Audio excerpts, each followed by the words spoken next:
Namaste, welcome to Y News. This news sponsors by Sri Krishna enterprises railway station ఎదురుగా మా వద్ద అన్ని టీవీలు, ఏసీలు, ఫ్రిడ్జ్లు మరియు అన్ని రకాల ఫర్నిచర్ హోల్సేల్ ధరలకు అమ్మబడును. ఈ కృష్ణ ఎంటర్ప్రైజెస్ కు విచ్చేయండి. రైల్వే స్టేషన్ ఎదురుగా main road, Tuni. Proprietor Tamarana Satyanarayana. Anakapalli జిల్లా కేంద్రంలోని రైతులు మోసం చేసిన VMDRE అధికారులపై చర్యలు తీసుకోవాలని మాజీ మంత్రి దాడి వీరభద్రరావు డిమాండ్ చేశారు. చెర్లపల్లి అవగాహనలోని 58 ఎకరాల అభివృద్ధి కోసం తీసుకుని 19 సంవత్సరాలు ఎన్నో ఒడిదుడుకుల తర్వాత రాష్ట్ర ప్రభుత్వం కేబినెట్ ఆమోద ముద్ర వేయడం పట్ల మాజీ మంత్రి దాడి వీరభద్రరావు హర్షం వ్యక్తం చేశారు. ఈ నేపథ్యంలోనే ముఖ్యమంత్రి చంద్రబాబు నాయుడుకు మీడియా సమావేశంలో ప్రత్యేక కృతజ్ఞతలు తెలిపారు. అప్పటి VMRDA ప్రిన్సిపల్ సెక్రటరీ శ్రీలక్ష్మి భూములపై ఆమోదం తెలపమని కోరగా కొంతమంది మధ్యవర్తులతో 3 కోట్లు డిమాండ్ చేశారు. ఈమెపై కఠినమైన చర్యలు తీసుకోవాలని డిమాండ్ చేశారు. 2023-2024 సంవత్సరంలో అప్పటి కలెక్టర్లతో రైతు సంఘం నాయకులతో కలిసి సమావేశం చేసుకుని దీనిపై పూర్తి స్థాయిలో ఆమోదం త్వరగా వెంటనే కలెక్టర్ ప్రభుత్వానికి లెటర్ ద్వారా తెలియపరచామన్నారు. 15 ఎకరాలు ఇంకా రిజిస్ట్రేషన్ చేయాల్సినటువంటి అవసరం ఉంది. ఇందులో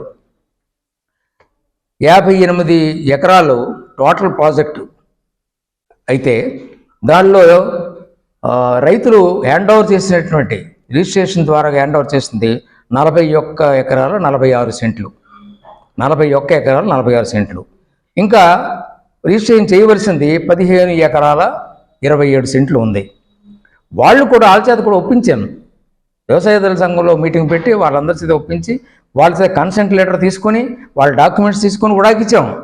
కానీ కోటేశ్వరరావు అనేటువంటి ప్రముఖులైనటువంటి వైస్ చైర్మన్ గారు, కమిషనర్ గారు కూడా VMRDA ఆయన దాన్ని లెక్క చేయలేదు. ఆ కాగితాలని పక్కన పడేశారు. ఈవేళ ఆయన రిటైర్ అయిపోయారని తెలిసింది. దీని మీద విచారణ జరిపించి ఈ ఒక్క కేసు మోడల్ కేసు, ఒక IAS ఆఫీసర్ ఏ రకంగా విధ్వంసానికి పాల్పడ్డాడు అనే దాని మీద విచారణ జరిపించి ఆయనకు వచ్చేటువంటి పెన్షన్ని నిలుపుదల చేయాల్సిందిగా నేను డిమాండ్ చేస్తున్నాను. పనిష్మెంట్లు లేకుండా ఈ విధంగా ఉండడం వల్ల అధికారులు ఇష్టారాజ్యంగా వ్యవహరించేటువంటి పరిస్థితి ఇవాళ రావడం అనేటువంటిది జరిగింది. అట్లీస్ట్ ఈవేళ ఇది ఒక కార్యరూపం దాల్చడానికి నేను ఎప్పటి నుంచే 2023 నుంచి పట్టుదలగా పనిచేస్తూ అనేక ఉత్తరాలు రాస్తూ ఆ గ్రీవెన్స్ సెల్లో మళ్ళీ నెంబర్లు ఇచ్చారు. గ్రీవెన్స్ సెల్లో మీ సమస్య పరిష్కారం అయిపోయిందని ఇచ్చారు. 5 సార్లు ఇచ్చారు. ఏమైపోయిందయ్యా, మాట్లాడితే అలాగిస్తారు, పరిష్కారం అవ్వలేదు అని మళ్ళీ నేను లెటర్ పెట్టాను CM గారికి.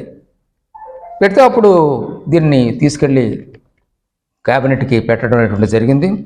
ఏదేమైనా మొత్తం మీద దీని నుంచి రైతులు బయటపడడానికి కారకులైనటువంటి మొదటి ఉత్తర్వు రాసిన 2023 సెప్టెంబర్లో ఉత్తర్వు రాసినటువంటి ఆనాటి జిల్లా కలెక్టర్ మల్లికార్జున్ గారికి, అలానే డిసెంబర్ 24 డిసెంబర్లో 2024 డిసెంబర్లో మరొక ఉత్తర్వు రాసినటువంటి కమిషనర్ KS విశ్వనాథన్ గారికి, అలాగే మా ప్రస్తుతం ఉన్నటువంటి VMRDA చైర్మన్కు, వారికి నా కృతజ్ఞతలు రైతుల తరఫున తెలియపరుస్తున్నాను. వెంటనే ఆ 15 ఎకరాలు కూడా ప్రజలు ఎంచంటే